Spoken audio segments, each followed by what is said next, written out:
As befits his style, current Chief Administrative Officer Richard Stogner has quietly and calmly established himself as one of the most competent members of the Young administration. And the same was said of him when he worked in the Jackson administration before that, and the Massell administration before that, and the Ivan Allen administration before that. Should the City Council approve, Stogner will become deputy to the mayor in charge of downtown development, a project that could draw $1 billion. The key to all this is the phrase, should the council approve. The relationship between the council and the mayor's office is shaping up to be the first potential problem for the Young administration. Stogner, who cut his administrative teeth heading the Hartsfield Midfield project, sees it as a bogus issue. And at the airport, one of the things that we found very early was that it's very beneficial to keep everybody up to date and informed as to what you're doing and where you're going, because that way there's no surprises and that you haven't got to go back and try to explain something after the fact.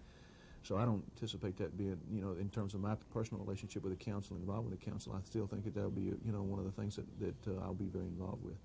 Stogner feels his strengths are his experience and his familiarity with the governments and agencies which would be involved with downtown development. Have you worked in Atlanta before? The similarities between Richard Stogner and Shirley Franklin, picked to be deputy to the mayor for administration, are striking.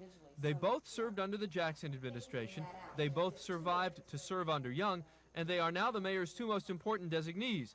But it is the difference between them that catches your eye. Shirley Franklin is animated, energetic, compared to the low-key Stogner.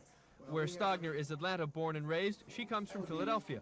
Her experience in government is somewhat limited, though she has done extensive volunteer work before becoming Cultural Affairs Commissioner under Maynard Jackson. She does not anticipate problems with the council as long as the Young administration functions openly and efficiently. What are her top priorities as the person designated to make city government run smoothly? Well, that's a very easy question, because the Young administration priorities are at the top of my agenda. Jobs, neighborhood involvement, community involvement in decision-making, efficient government, high-level appointments for women and minorities. Those are the same priorities that he set forward. Shirley Franklin sees the Young administration and the Jackson administration moving in the same direction. When I asked her to compare the men, she laughed and said, "I pass."